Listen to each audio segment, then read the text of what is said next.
nació siendo parte de un sueño, el sueño de una ciudad pensada hacia el futuro.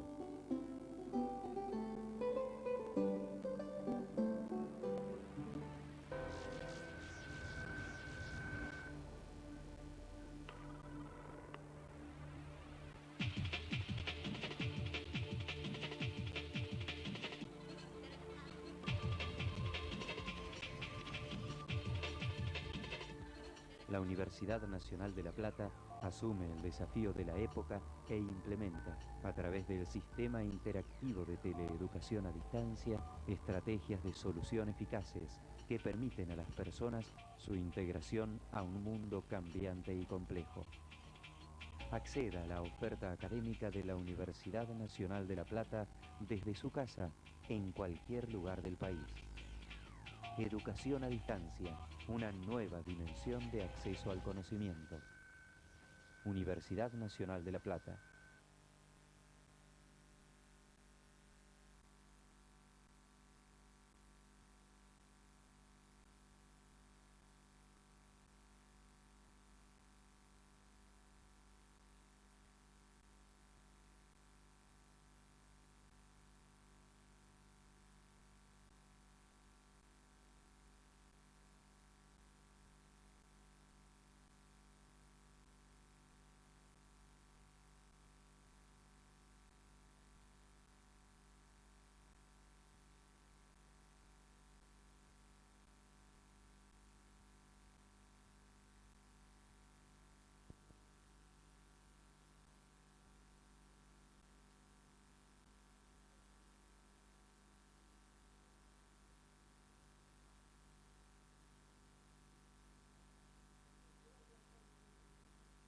Bueno, son 10:30.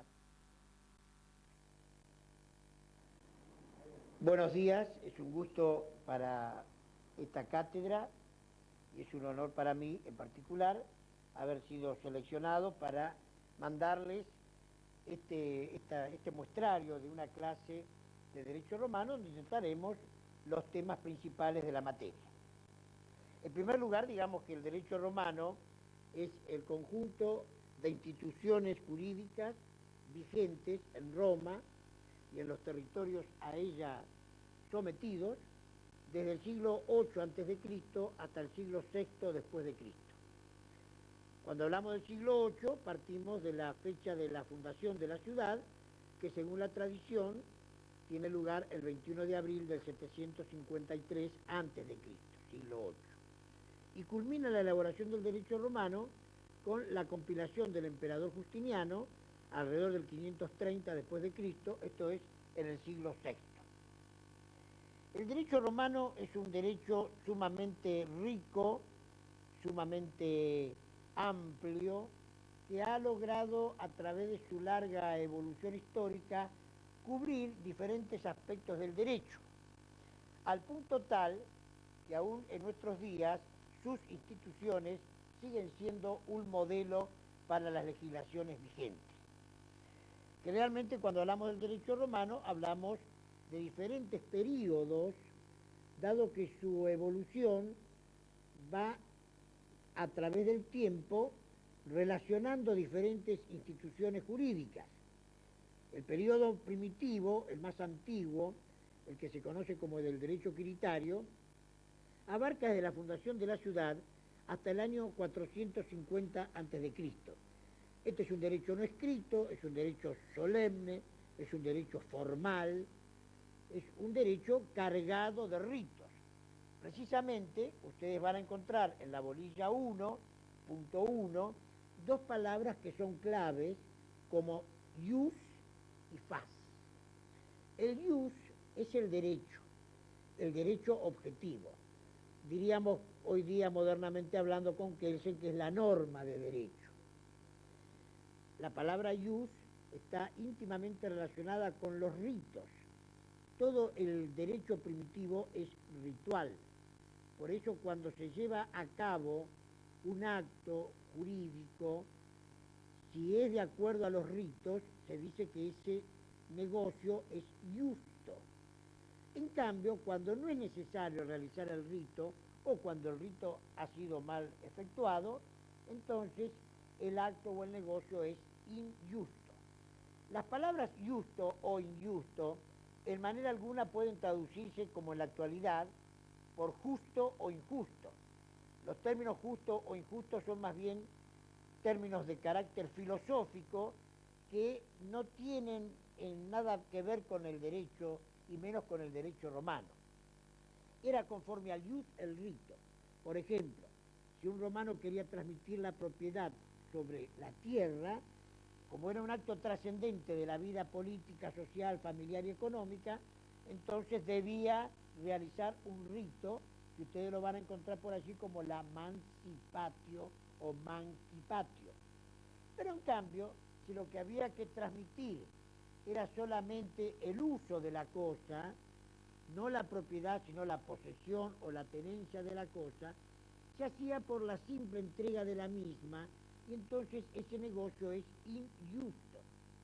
Como van a ver ustedes, en contraposición al rito de la mancipatio, ustedes tienen el no rito de la tradición, o sea, de la entrega de la cosa con ritos justo o sin rito injusto. Lo mismo pasaba con un esclavo. Si nosotros queríamos que ese esclavo recobrase la libertad y se transformase en ciudadano romano, era menester realizar un rito. Eso se llamaba vindicta, un rito. Y ese esclavo, manumitido por vindicta, se transformaba en un ciudadano romano. De segunda categoría, pero ciudadano romano. En cambio, si queríamos que el esclavo simplemente adquiriera libertad, no hacíamos el rito.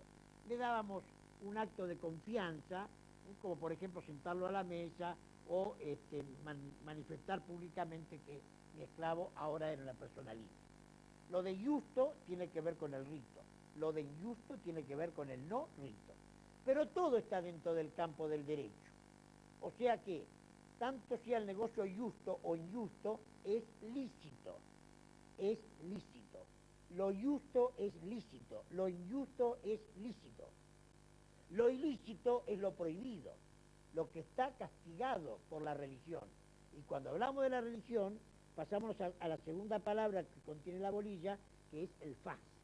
El fas es el contenido religioso que tiene el principio jurídico desde sus orígenes.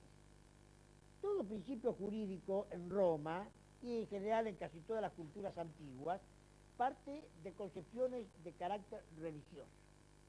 La religión supone la presencia de los dioses entre los hombres.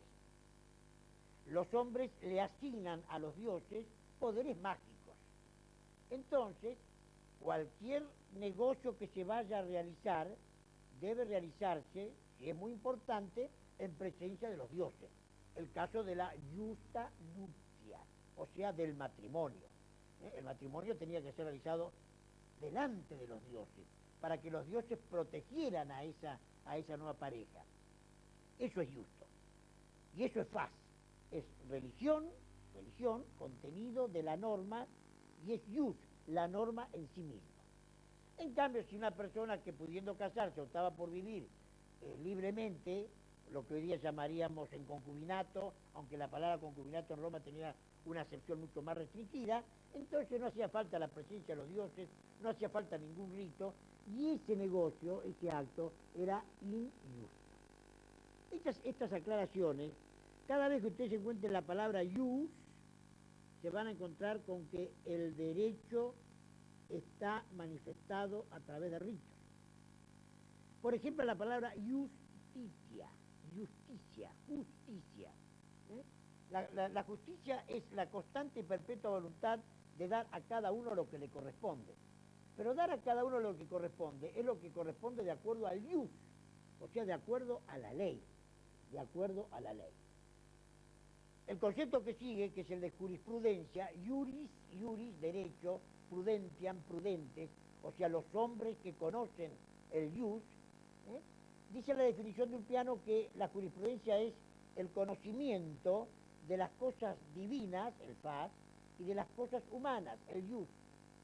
Por eso la definición culmina diciendo que la jurisprudencia es la ciencia de lo justo y de lo injusto. El jurista tiene que conocer el derecho, tanto en su faz formal, jus, como en su faz no formal, faz.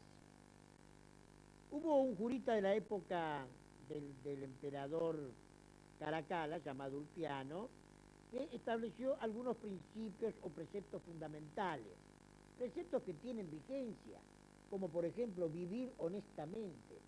Vivir honestamente significa vivir con honor. La honestidad es el honor que tiene una persona de vivir conforme a las reglas sociales, a los principios éticos, a los principios morales y religiosos. Eso es ser honesto. Honesto es vivir con honor. El segundo principio es el de justicia. Dice Ulpiano que dar a cada uno lo suyo, dar a cada uno lo que le corresponde en función del derecho del cual puede gozar en mayor o menor medida. Y el tercer principio, dice Ulpiano, que se resume a no dañar a nadie. Esto es, a no dañar las cosas de otro. Fíjense ustedes que estos principios son principios jurídicos, o sea que no son simples enunciaciones de carácter moral, sino que cuando hablamos de no dañar a nadie, en Roma, el que dañaba las cosas de otro tenía que pagar una indemnización. Cuando decimos nosotros vivir honestamente, en Roma, el que no vivía honestamente era castigado. Incluso había un magistrado llamado censor, que era el encargado de aplicar las sanciones a las personas que atentaban contra la moral. Por ejemplo, atentaba contra la moral aquel hombre que le faltaba el respeto a una mujer, o que le faltaba el respeto a un adolescente. Fíjense ustedes dentro de qué límites se manejaba el honor. Ni hablemos nosotros que la conducta inapropiada estuviese dirigida a un magistrado o a un senador. En ese caso, lógicamente, la pena era mucho más grave. Las demás enunciaciones o los demás significados los vamos a dejar de lado porque son de muy simple enunciación. Simplemente digamos que el derecho se puede manifestar digamos, de diferentes maneras. En Roma, cuando hablamos de las manifestaciones del derecho, vamos a hablar nosotros de los órganos que producen el derecho. En este cuadro tenemos nosotros los órganos que producen el derecho en los dos periodos históricos que son la monarquía y la república. Después veremos las fuentes durante el imperio. Cuando hablamos de la monarquía, hablamos del periodo de los reyes. La monarquía es el periodo que se extiende desde la fundación de la ciudad hasta el año 509 a.C. Es el periodo de los reyes, que se inicia con Rómulo, el fundador de la ciudad, y que se continúa con otros reyes como Numa Pompilio, Tulio Hostilio, Anco Marcio, Tarquino el Soberbio, Servio Tulio, Tarquino el Antiguo. Mejor dicho, primero Tarquino el Antiguo, después Tarquino el Soberbio. Todos estos reyes configuran una etapa de la historia de Roma de carácter autocrático. Cuando hablamos de la monarquía y hablamos del derecho, vemos que el derecho se origina en el comicio. El comicio es la asamblea de los hombres libres. El comicio más antiguo es el comicio curiado. Asamblea de los hombres libres donde se votaban leyes llamadas leyes regias, porque corresponden al periodo de los reyes. Por eso se llama leyes regias. En este mismo periodo nos encontramos nosotros con una ley muy particular, que es la ley Curiata de Imperio, que refleja la voluntad del comicio reconociendo la persona del rey. El rey no es rey si el pueblo no lo reconoce como tal. Y ese reconocimiento, según la tradición, se hacía a través de una ley especial que se conoce lex curiata, de las curias de imperio. Imperio significa mando. El pueblo, también en la época monárquica, se expresa a través de dos fuentes muy primitivas, no escritas, orales, que se transmiten de generación en generación, como son los mores maiorum, o sea, aquellas costumbres de los antepasados, mores, mos, significa modo. modo como se comportaban los antepasados, los mayores, los maiorum. Y la costumbre es el uso de determinados comportamientos que se va transmitiendo a través del tiempo y que se tornan obligatorios cuando esa costumbre adquiere raigambre suficiente como para ser reconocida como un principio jurídico. El segundo periodo histórico que tenemos nosotros es la República, que se inicia en el 509 cuando es destituida la monarquía. Les recomiendo al respecto que lean la leyenda de la casta Lucrecia, para poder explicar de alguna forma cómo se produce el paso del sistema monárquico al sistema republicano. En esta época, como Roma ha crecido, también ha crecido la Asamblea Popular. La Asamblea Popular ya no son los ciudadanos de esa ciudad pequeña, sino que son los ciudadanos de una república que ha ido ocupando espacios, primero en la región del Lacio, después en Italia, y entonces esa asamblea recibe el nombre de comicio por centuria. Centuria posiblemente porque los ciudadanos eran soldados, y lo de centuria viene la palabra centurión por el cinturón del cual pendía la espada que caracterizaba a los soldados. En el comicio por centuria se va a votar la ley.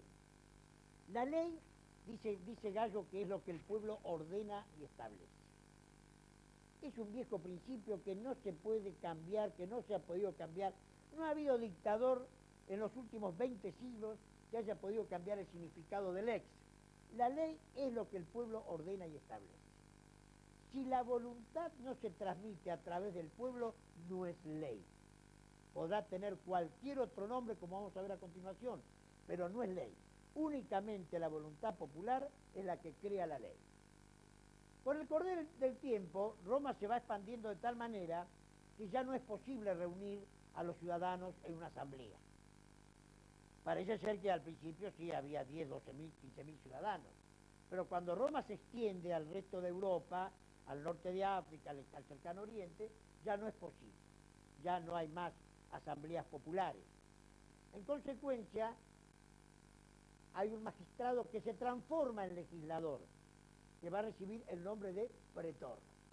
El pretor es un magistrado de origen muy remoto, posiblemente de un origen militar, que en el año 367 a.C. comienza a administrar justicia entre los ciudadanos. Posteriormente, como Roma absorbe a otros pueblos, en 242, también antes de Cristo, aparece otro magistrado que se llama pretor peregrino, o sea, de las personas que no son romanas, las que se trasladan de un lugar a otro, los extranjeros. Los pretores van a realizar una tarea legislativa junto con otros magistrados de un orden un tanto inferior como son los ediles. El edil vendría a ser lo que hoy día llamamos nosotros un concejal municipal. O sea, el edil va a legislar para las ciudades. Los pretores van a legislar para Roma, para todo el territorio romano. Los ediles van a legislar para las ciudades. Y tanto la fuente del derecho que emana del pretor como la que emana del edil recibe el nombre de edicto. La palabra edicto viene del latín edictere, que significa decir.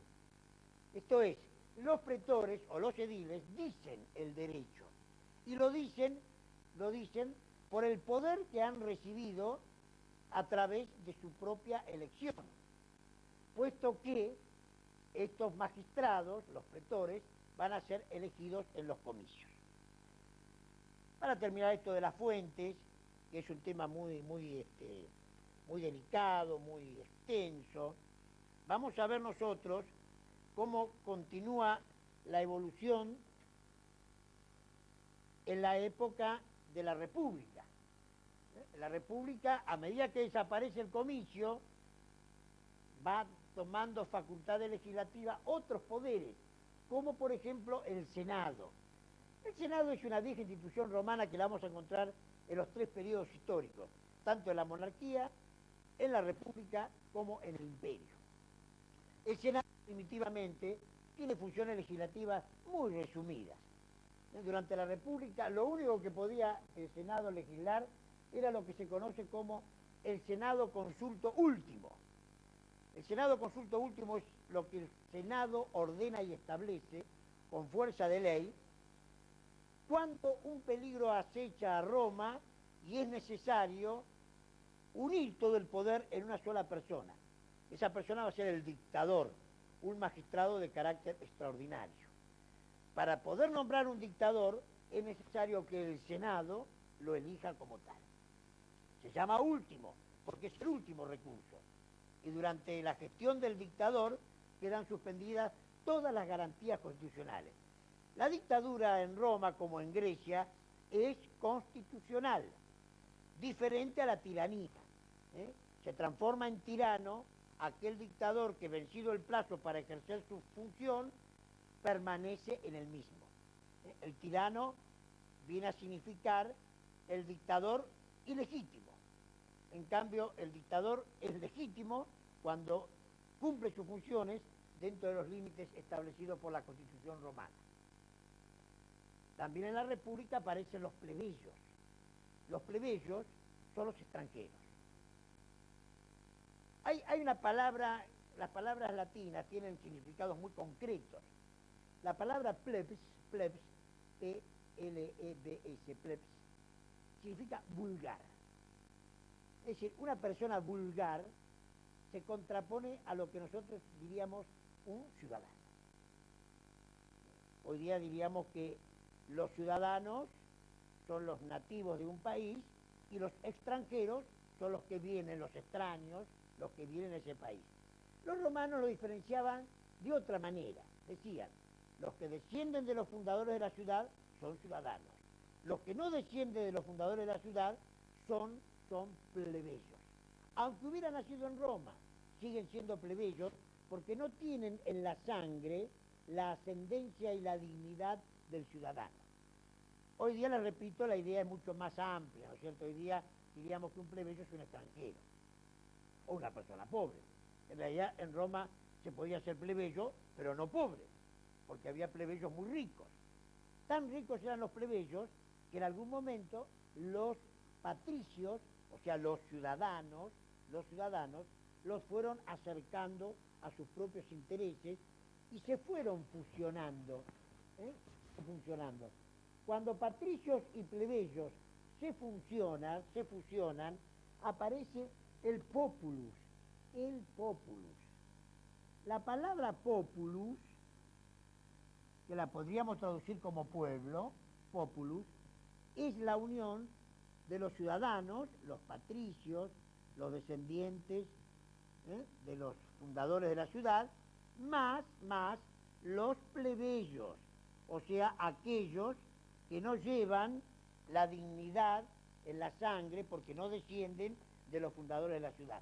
Eso es el populus, palabra que se acuña en la época de la República. Adviertan ustedes que otra de las fuentes que aparecen en la República son los decemviros. El decemvirato, decem, 10, viros, de vir, hombres, 10 hombres. El decemvirato es una magistratura de carácter extraordinario, que tiene la trascendencia de haber dado a Roma la primera ley escrita. La primera ley escrita es la ley de las 12 tablas. La ley de las 12 tablas data de los años 450 a.C. En este periodo, Roma pasa de un derecho no escrito a un derecho escrito.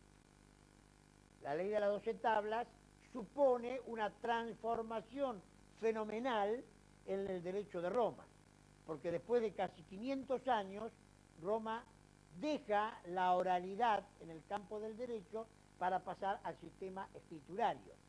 El sistema escriturario es el que aún en este siglo XXI sigue prevaleciendo. La ley escrita es la ley más segura, y sobre todo en los países latinos. También en la República van adquiriendo trascendencia los juristas, iuris, los que conocen el ius, En la época de la República, los juristas, los abogados, diríamos ahora, son los que se van especializando en el estudio del derecho, porque el derecho ha alcanzado tal trascendencia que ya no basta con conocer en forma más o menos completa la ley, sino que se transforma en una ciencia, y eso requiere de especialistas, y los especialistas van a ser los juristas. En principio, como hoy día, la opinión de un jurista, de un abogado, no obligaba a los jueces. Para terminar esto de las fuentes y los órganos productores, digamos que en el último periodo de Roma, que se conoce como el Imperio, el Imperio es el periodo que se inicia en el 27 a.C. y va a culminar en Occidente en 476, cuando Roma cae en poder de los bárbaros. Y en Oriente, tenemos que distinguir, si hablamos del derecho romano, el derecho romano imperial se va a concretar, va a culminar, va a tener su obra máxima con el emperador Justiniano en el siglo VI. Si hablamos desde el punto de vista político, el Imperio Romano, al dividirse, Occidente por un lado, que desaparece en 486, y Oriente por el otro, que va a continuar hasta el año 1453, cuando los turcos invaden la capital del Imperio Romano de Oriente, que es la ciudad de Constantinopla. En un momento dado, como vamos a ver después, Roma se va a dividir. Es tan grande su extensión que es necesario hacer una división. Pero volviendo a las fuentes, en el imperio hay una proliferación de fuentes. No aparece el pueblo, han desaparecido los comicios. ¿Quiénes legislan? Ahora sí, el Senado. El Senado, a través de los senados consultos, asume una función legislativa. Es la fuente primera y más importante de la época del imperio, junto con otro órgano que es el emperador, primitivamente llamado príncipe, que va a legislar a través de constituciones imperiales. Fíjense ustedes que decíamos hace unos minutos que la ley es lo que el pueblo ordena y establece. Cuando desaparece el órgano popular, es reemplazado por un órgano más selectivo como el Senado, que da Senado consulto, con fuerza de ley. Y por último, a medida que Roma va transformándose cada vez más en un imperio autocrático, el emperador es el que legisla. Por eso dice Gallo que la constitución imperial es lo que el emperador ordena y establece con fuerza de ley. Podríamos hacer, para tener una idea, esta comparación. La ley sigue siendo la del poder legislativo. En cambio, la constitución imperial sería lo que hoy día llamamos decretos. De la misma manera que los emperadores daban decretos, también dan decretos actualmente nuestros presidentes.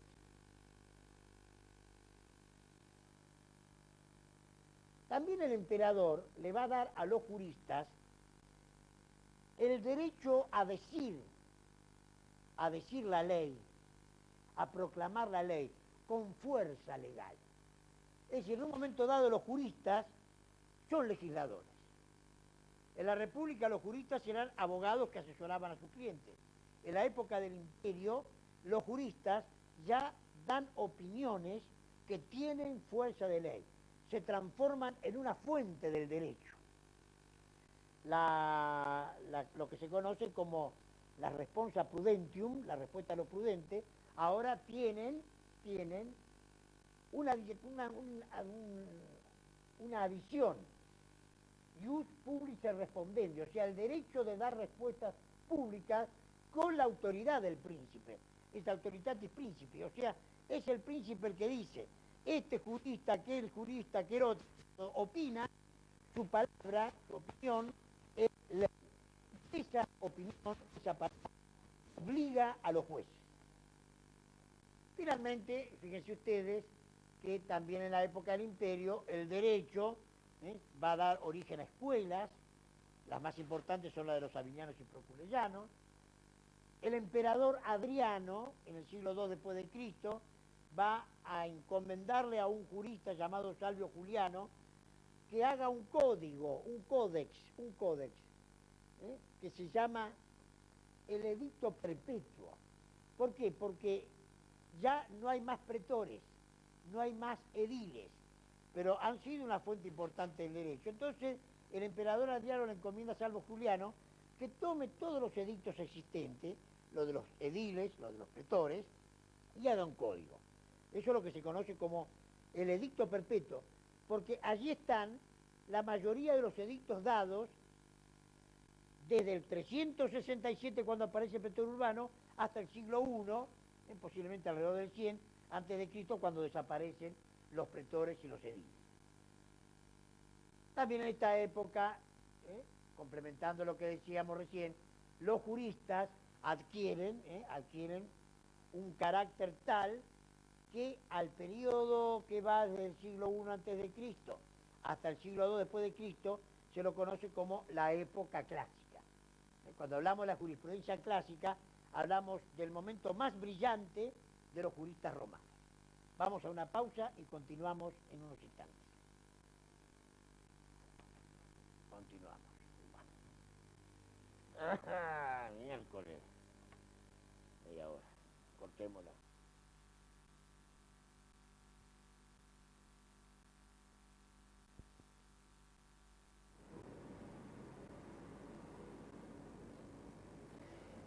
El derecho es una ciencia del hombre.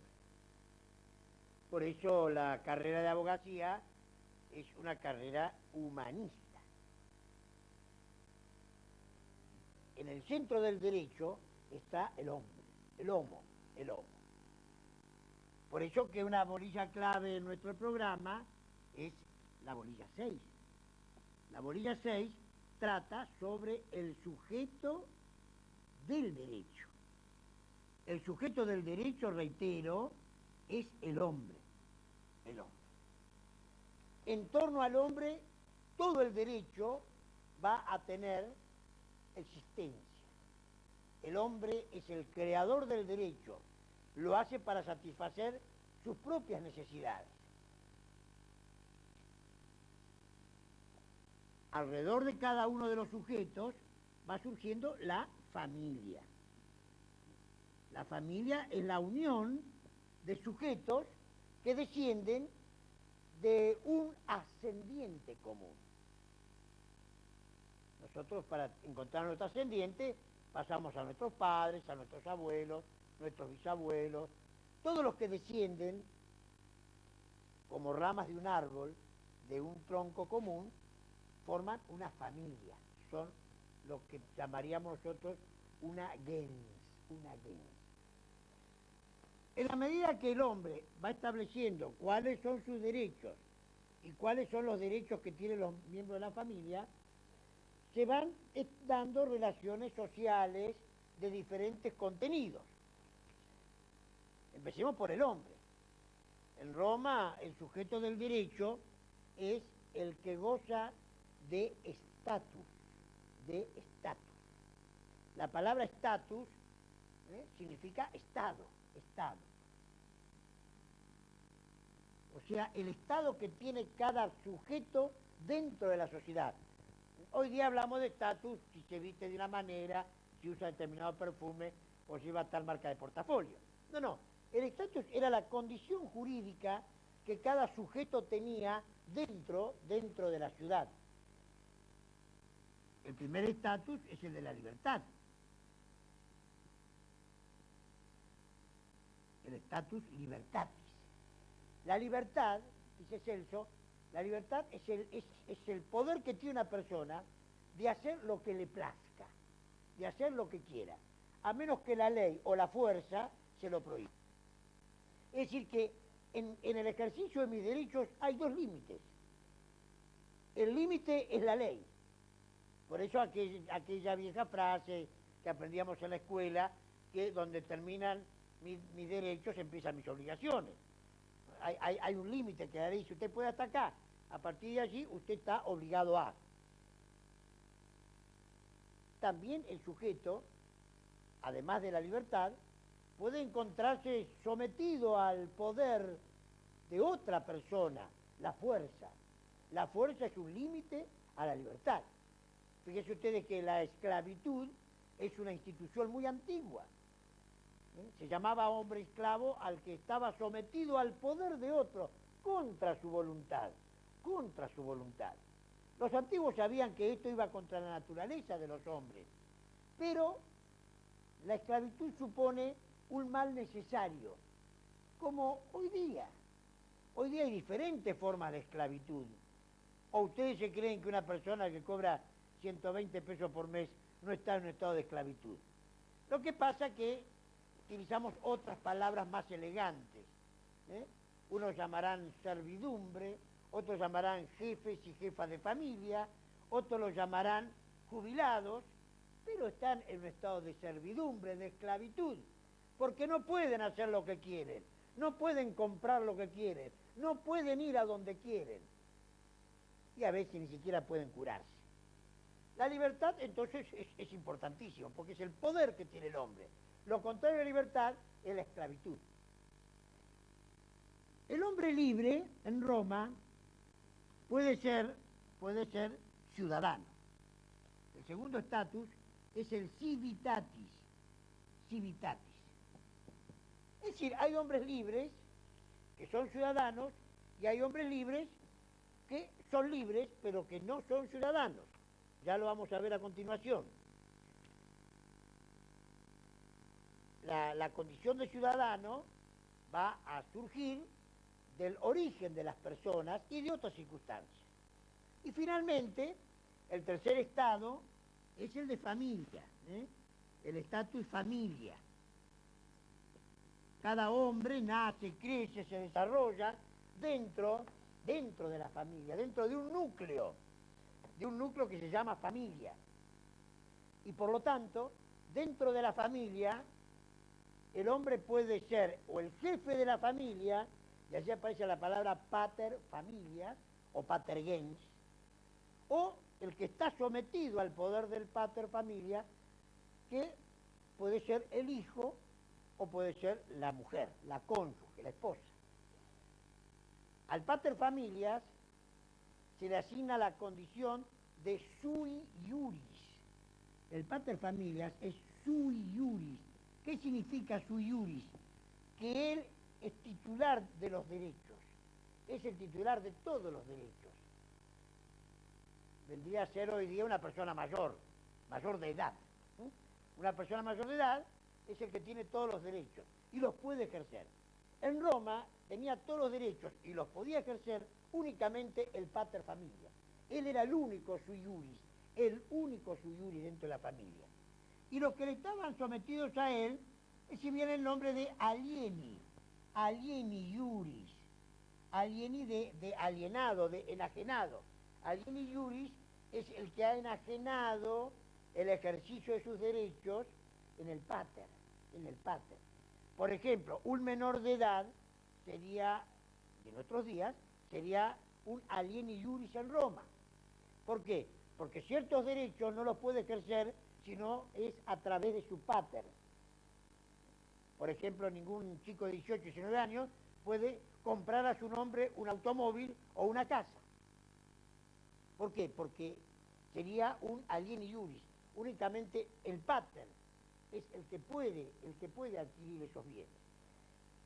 Estado de libertad, hago lo que quiero, con el límite de la ley o de la fuerza. Estado de ciudadanía, soy en la ciudad ciudadano, tengo el derecho al sufragio, tengo el derecho a ser magistrado. El estado de familia es el poder que tengo dentro de la familia. Gallo, al que ya he nombrado en 3 oportunidades, es un jurista de la época clásica. Vivió posiblemente entre los siglos I y II después de Cristo. Es muy poco lo que se conoce de Gallo. Se conoce su nombre. Hay un estudio del doctor Alfredo Di Pietro en las Institutas de Gallo, que él ha comentado en varias ediciones, libro muy recomendable por cierto, donde da una biografía aproximada de Gallo. Dice Gallo que los hombres los hombres, los hombres, pueden ser libres o esclavos. Hombre libre ya hemos visto, hombre esclavo también. El hombre libre puede ser ingenuo o liberto. Y acá hay dos palabras claves. El hombre libre ingenuo no es el inocente, el tonto, no, no. Ingenuos, ingenes, adentro, adentro de los genes.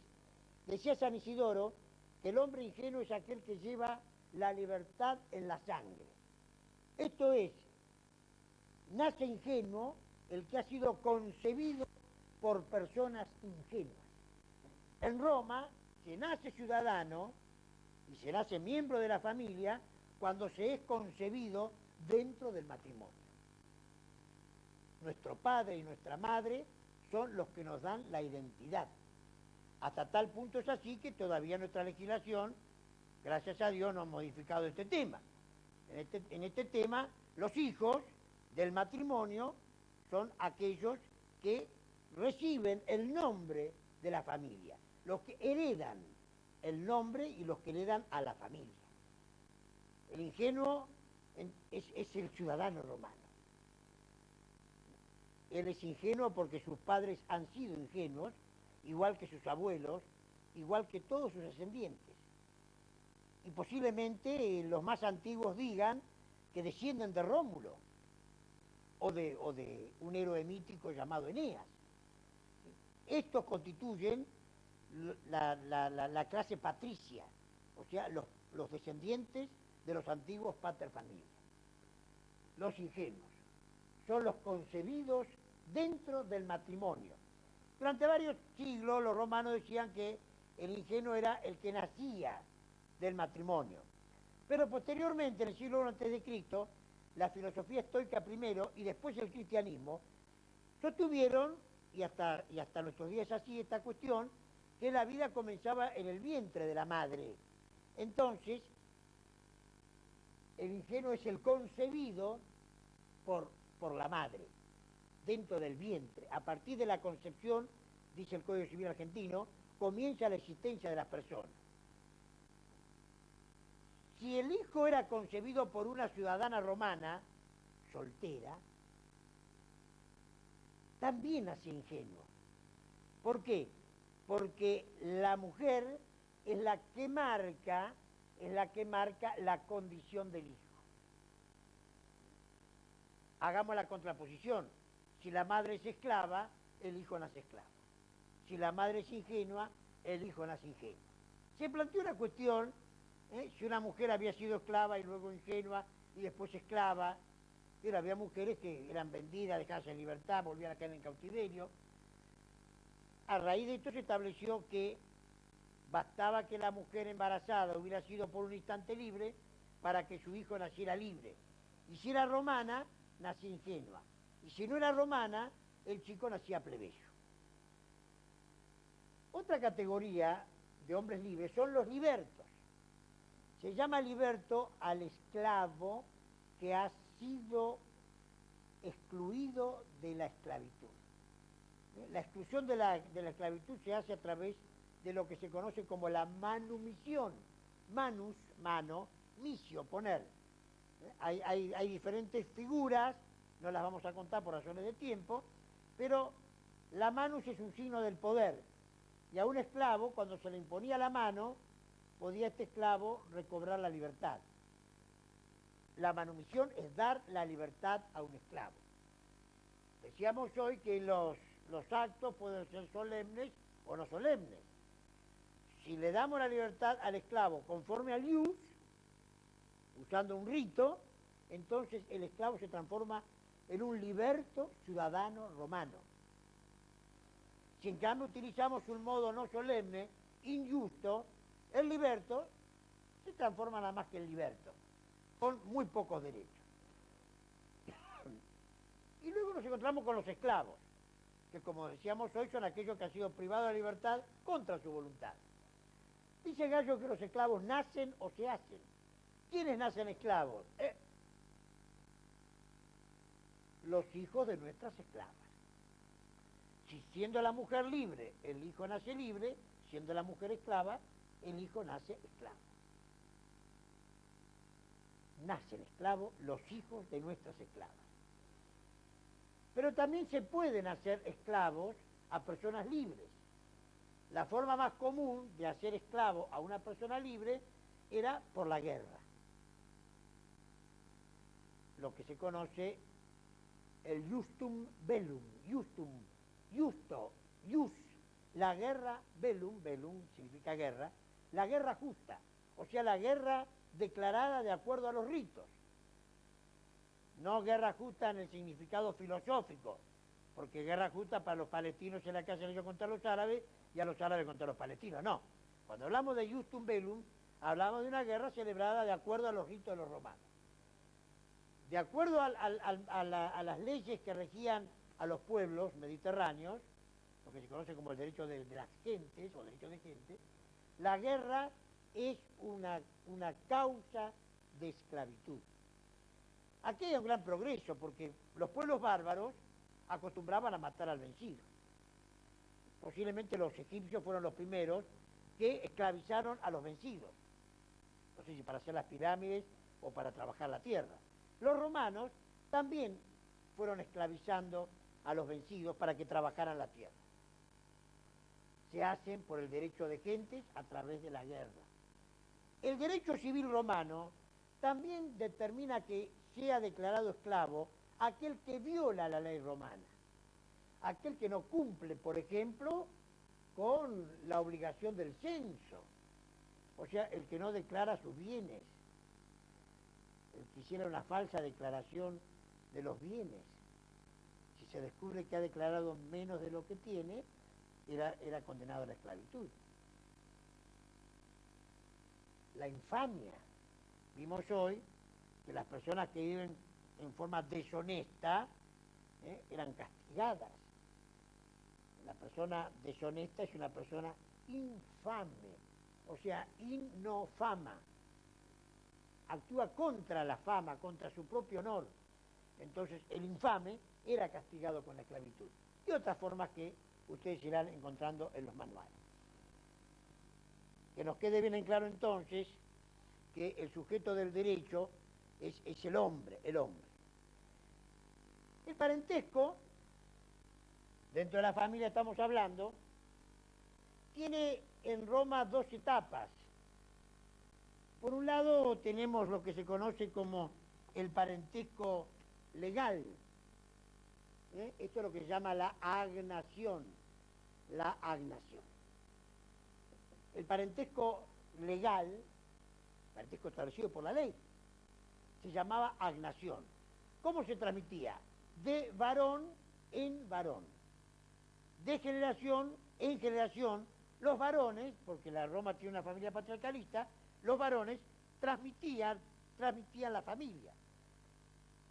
Eso significa, por ejemplo, una explicación actual, que yo soy Lázaro y transmito a mis hijos por agnación el apellido. Mis hijos son Lázaro, mis nietos son Lázaro, mis bisnietos eran Lázaro, mi papá era Lázaro, mi abuelo era Lázaro. Es decir, los hombres transmiten a través del tiempo el nombre de la familia, el nombre de la gens. Cuando yo digo Lázaro Pérez o García, estamos hablando del nombre de la gens. El nombre de la gens es lo que hoy día llamamos el apellido. Y eso se transmitía por vía de los varones, porque la organización familiar romana es patriarcalista, por medio de los pater. El pater es el que transmite el parentesco. Con el correr del tiempo, también los romanos admitieron que la mujer pudiese transmitir el parentesco. Y aquí aparece la cognación. La cognación es el parentesco de la sangre. El parentesco de la sangre, sin lugar a dudas, se transmite por vía de las mujeres, porque mater semper certa es, la madre siempre es cierta. Entonces, a partir de la República, los romanos admitieron que también las mujeres pudiesen transmitir el parentesco. Y así que hoy día el parentesco es sanguíneo, aunque mantengamos como un vestigio de la antigüedad la agnación como transmisión del apellido, del nombre familiar. Bueno, dentro de la familia, Bolilla 18.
Cuando hablamos de la familia, hablamos en primer lugar de una institución fundamental como es el matrimonio.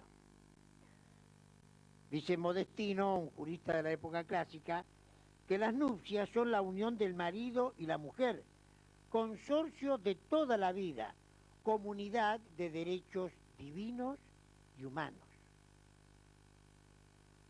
Las nupcias son la unión del marido y la mujer, o sea, es la unión de los dos sexos.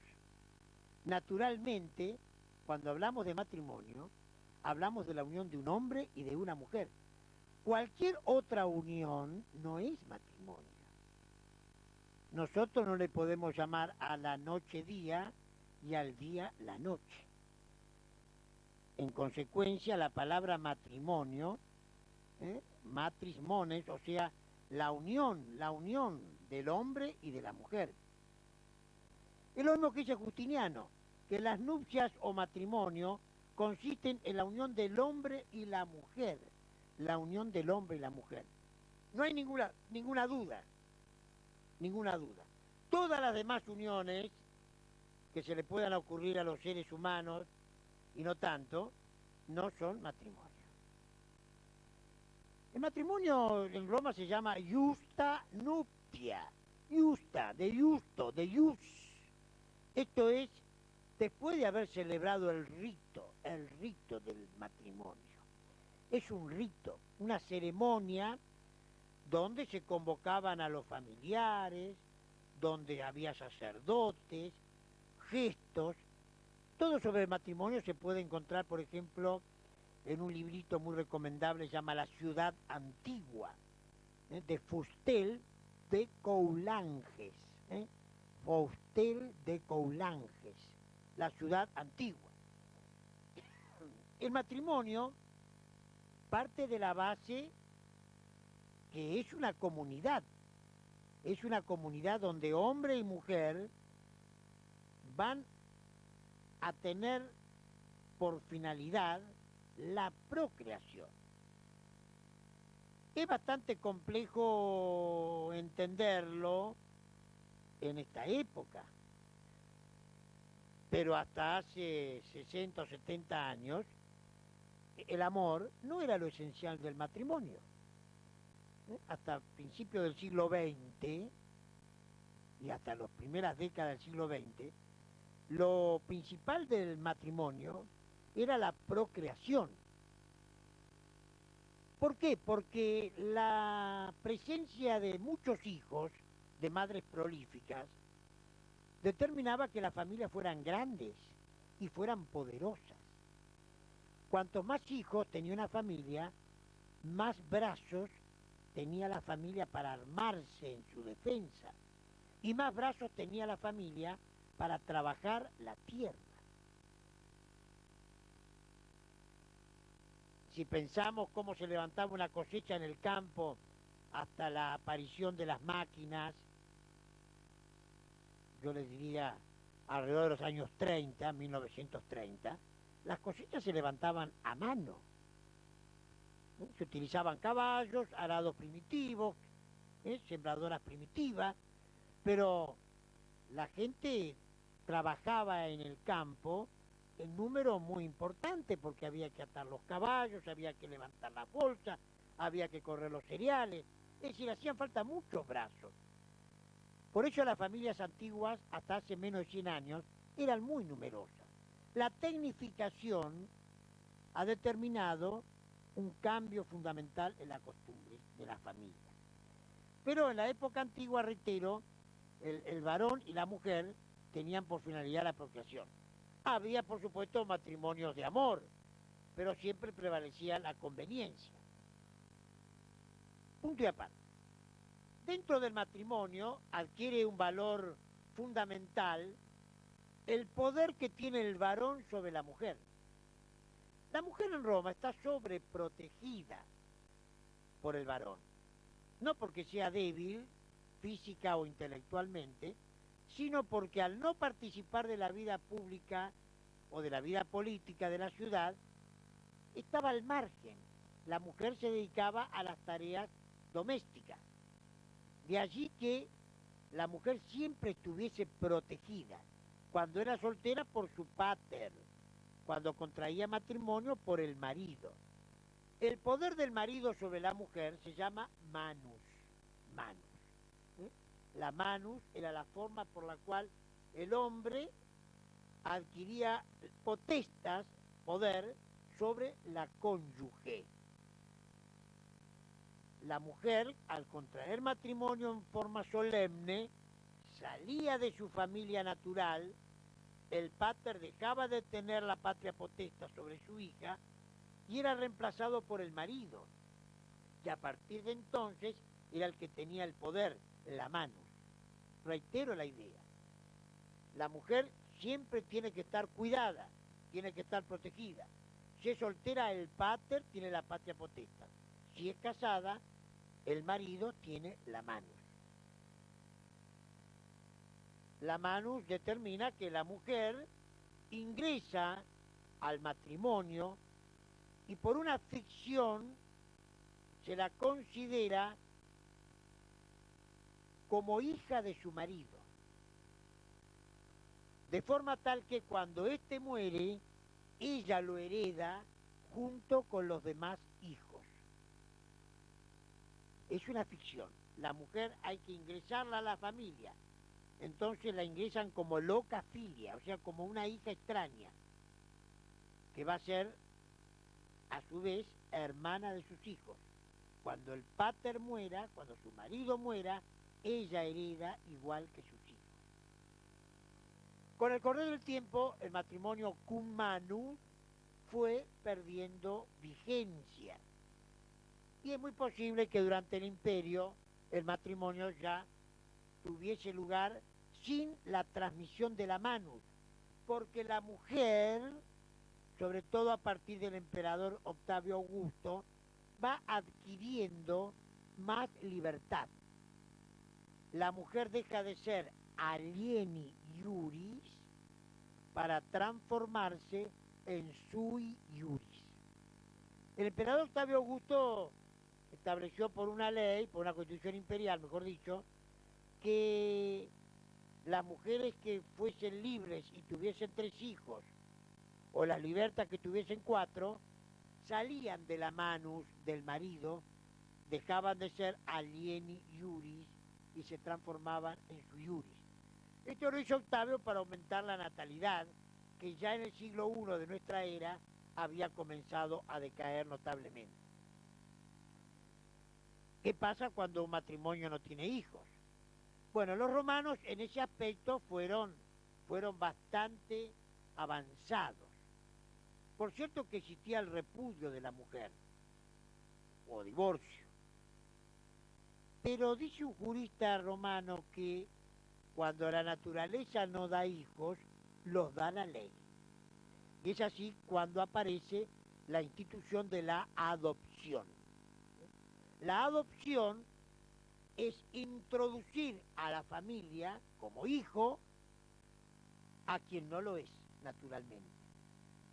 La adopción, al igual que en nuestros días, crea un parentesco legal entre el adoptante y el adoptado, al punto tal que el hijo adoptivo se encuentra en igual situación que los hijos naturales.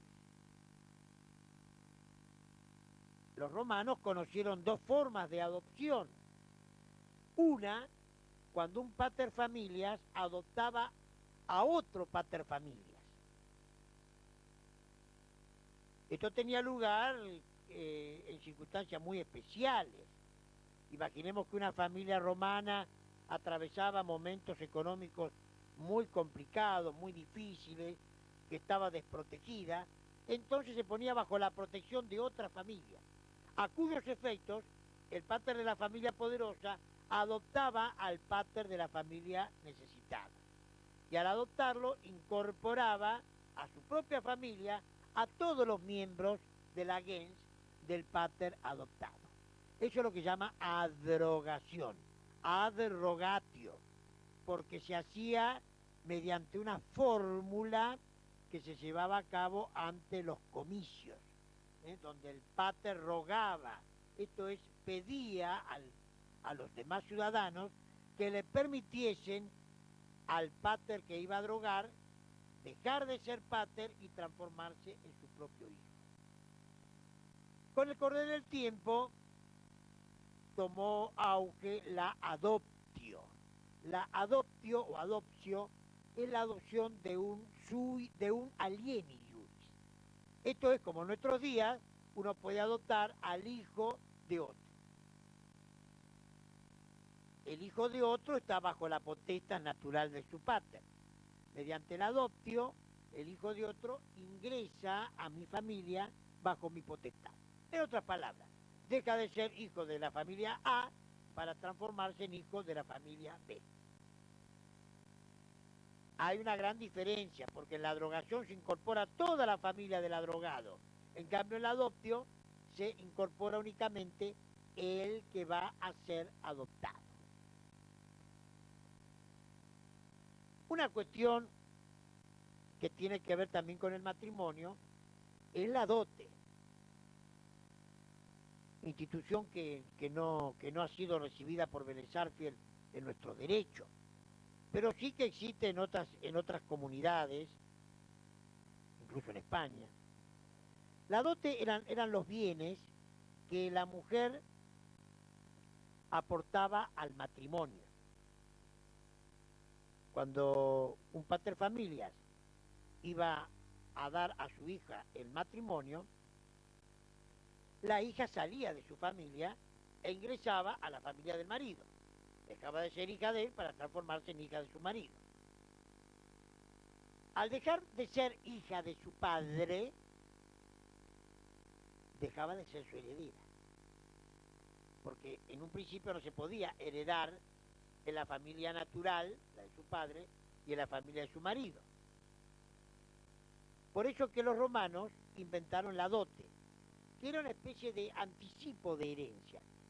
Un gran regalo que le hacía el pater a su hija, para que ingresase a la familia del marido, llevando bienes, y pudiese sostener dignamente la condición matrimonial que hasta entonces había tenido. La dote entonces eran los bienes que la mujer, o su pater, aportaban al matrimonio. Bienes que en un principio administraba el marido y en otra época administró la mujer. Les recomiendo al respecto cualquier autor que trata el tema para hacerlo con mayor extensión. Y finalmente nos vamos a encontrar nosotros con los desprotegidos. Esto es con los alieni iuris que han perdido a su pater.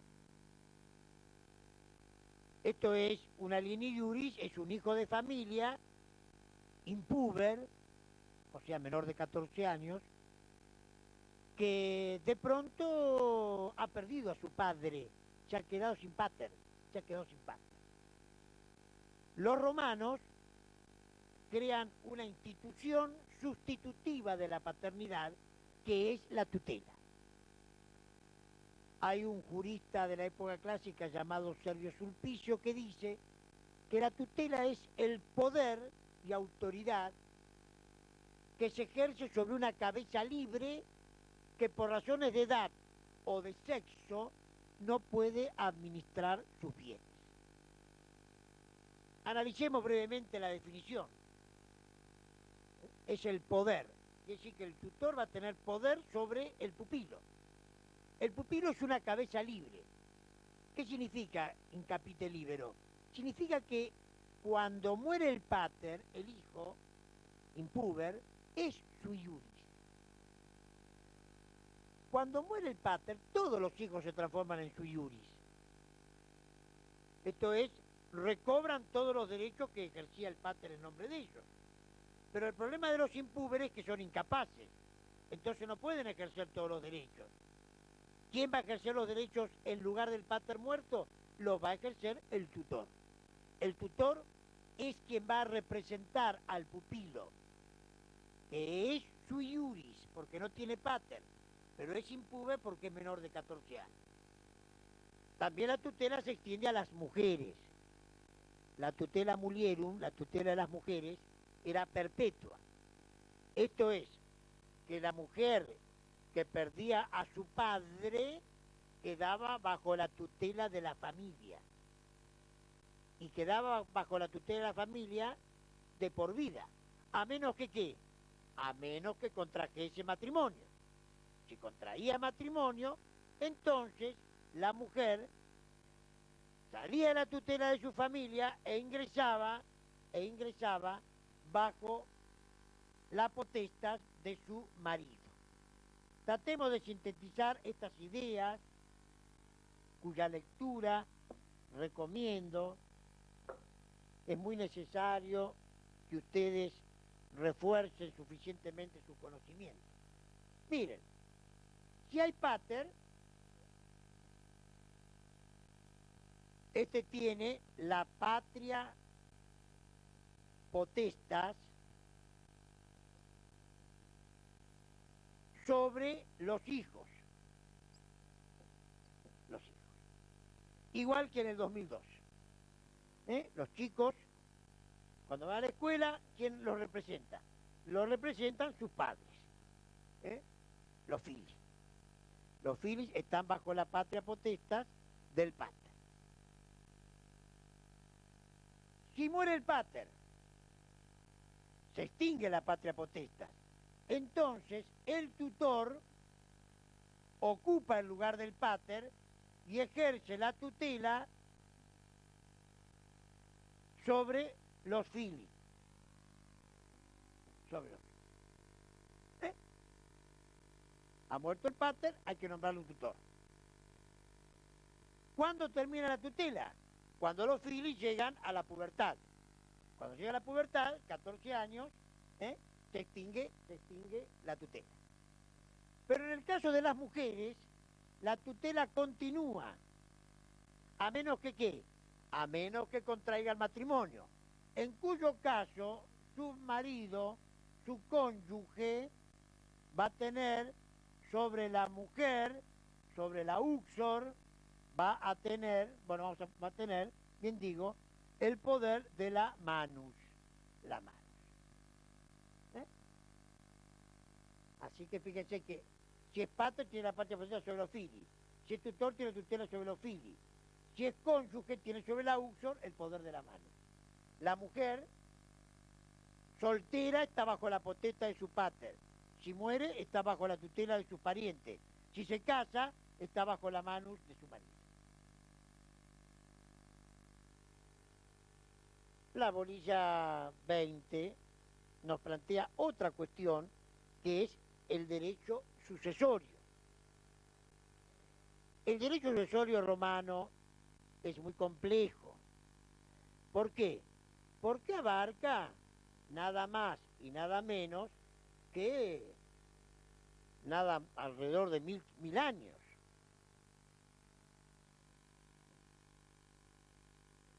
Para facilitar su estudio, debemos de tener en cuenta aproximadamente que en cada periodo histórico existió un sistema sucesorio diferente. Esto es, durante la época de la monarquía, la sucesión estuvo marcada por la ley de las 12 tablas.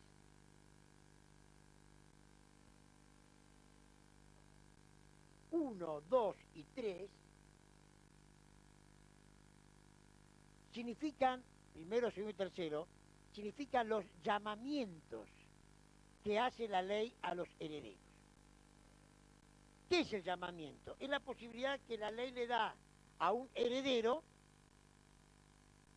de recibir la herencia. La herencia se puede recibir por testamento o sin testamento. Se recibe por testamento cuando el pater familias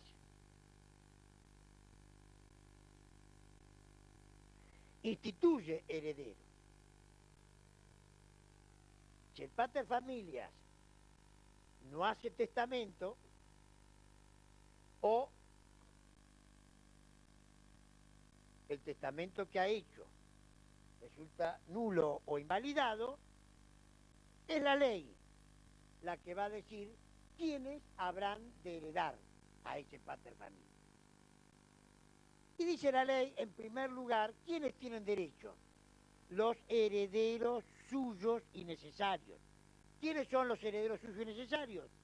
Todos los que a la muerte del pater estaban bajo su potestad. Todos los que a la muerte del pater estaban bajo su potestad. Para, digamos, ejemplo, los hijos legítimos, la mujer cuyo matrimonio fue cum manu. Concurren también los descendientes, los descendientes que pueden ser hijos adoptivos, los hijos póstumos, esto es, los que nacen después de la muerte del pater. Todos estos heredan en conjunto, los hijos legítimos, los adoptivos,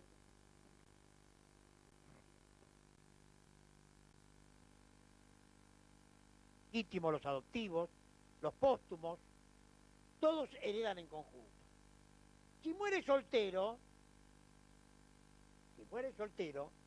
va a heredar el familiar más próximo, el agnado, el familiar del derecho civil. O sea, si muere soltero, un hermano o un sobrino. Y si murió soltero y murió sin hijos y murió sin hermanos, entonces van a venir a pedir la herencia el resto de los miembros de la familia. Sus primos, sus tíos segundos, etcétera, etcétera. Este es el sistema ab intestato. Ab intestato significa sucesión sin testamento. Sucesión sin testamento. Este sistema era sumamente rígido, porque excluía a aquellos hijos que habían salido de la familia. Por ejemplo, los hijos emancipados. Excluía a los hijos que habían sido dados en adopción. El pretor dice que a falta de estos herederos de las 12 tablas, pueden pedir la herencia los hijos que han salido de la potestad del pater. Esto es, los que fueron liberados de su potestad, o emancipados, y los que fueron dados en adopción. Lo más importante del llamamiento, de la sucesión que estamos viendo, es el llamamiento tercero. El tercer llamamiento introduce la cognación, o sea, el parentesco de la sangre. El tercer llamamiento le permite a todos los descendientes, por vía de las mujeres, ir a pedir la herencia. En síntesis, muere un romano, heredan todos los miembros de la familia que estaban bajo su potestad, o si no, sus parientes cercanos, los hermanos más próximos, o lejanos, los gentiles. A falta de ellos, el pretor dice, bueno, que vengan los que salieron de la familia, los hijos emancipados, los hijos dados en adopción. Y después dice, bueno, y que vengan también los descendientes de las mujeres. ¿No saben ustedes que mujer que se casa, mujer que sale de la familia? En consecuencia, si la mujer sale de la familia, sus hijos han perdido la posibilidad de ser herederos de su abuelo materno. A partir de aquí se puede heredar al abuelo materno. Y también se introduce el pretor, otra sucesión muy notable, que es la sucesión del cónyuge cuyo matrimonio fue sin manus, sine manu. En Roma la mujer heredaba al marido o el marido heredaba a la mujer si se había hecho el matrimonio con el rito de la mano, o sea, la transmisión de la potestad del pater natural al marido. Pero si el matrimonio era sin manus, la mujer heredaba a su padre, pero no heredaba a su esposo, y viceversa.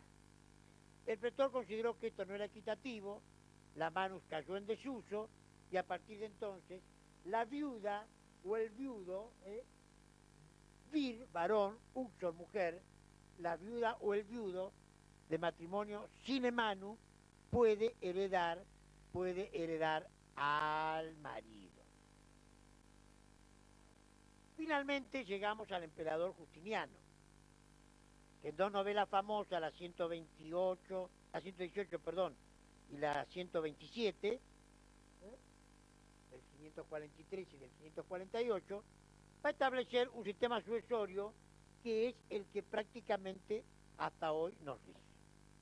El sistema sucesorio actual está tomado de las novelas 118 y 127 de Justiniano, donde primero heredan los descendientes, los hijos o los nietos. Después los ascendientes, los padres, los abuelos. En tercer lugar, los colaterales, los hermanos o hermanas del mismo padre o de la misma madre, de lo que se llama hermanos germanos. Los hermanos del mismo padre y de la misma madre heredan en tercer lugar, hermanos germanos. Y después aparecen aquí los hermanos de solo padre o los hermanos de sola madre. Esto es los medio hermanos. Se llama medio hermano al que es hijo de solo padre. Por ejemplo, hermano consanguíneo es aquel que tiene como hermano al mismo padre. Y hermano uterino es aquel que tiene como hermano a la misma madre. A falta de hermanos, heredan los colaterales, tíos, primos, sobrinos, todos ellos hasta el sexto grado. En quinto lugar, si no hay parientes, el pretor le daba la bonorum possessio al viudo o a la viuda. Fíjese que aún con Justiniano, la viuda o el viudo tenían serias dificultades para heredar a su cónyuge. Y si era soltero y no había parientes, entonces heredaba alguna corporación a la que había pertenecido el difunto, un municipio, la iglesia, etcétera, y por último, si no era socio de ningún club, el fisco. El fisco era el tesoro imperial. Es decir, que en último lugar, el emperador se quedaba con la herencia. Es como sucede en nuestros días. La ley actual, civil, busca siempre un heredero. Y si no lo consigue, en última instancia, la herencia es vacante y hereda el Estado. Vamos a hacer otra pausa.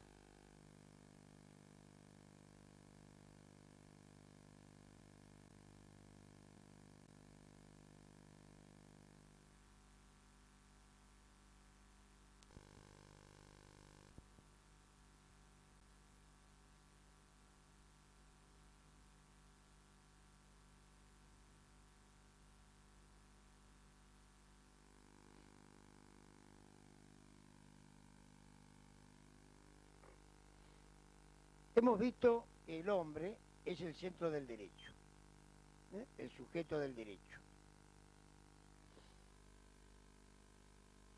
También hemos visto que el sujeto del derecho tiene sus primeras relaciones dentro de esa comunidad que hemos dado en llamar familia. Pero en un momento dado, la familia es insuficiente para satisfacer las necesidades de las personas. Y es entonces cuando se abre el campo del derecho a nuevas actividades que reciben el nombre de negocios jurídicos. El negocio jurídico tiene que ver con la actividad económica del hombre. La palabra negocio, nec otium, o sea, es una actividad contraria al ocio. El ocio es liberar el pensamiento para actividades creativas, pero el negocio determina que el hombre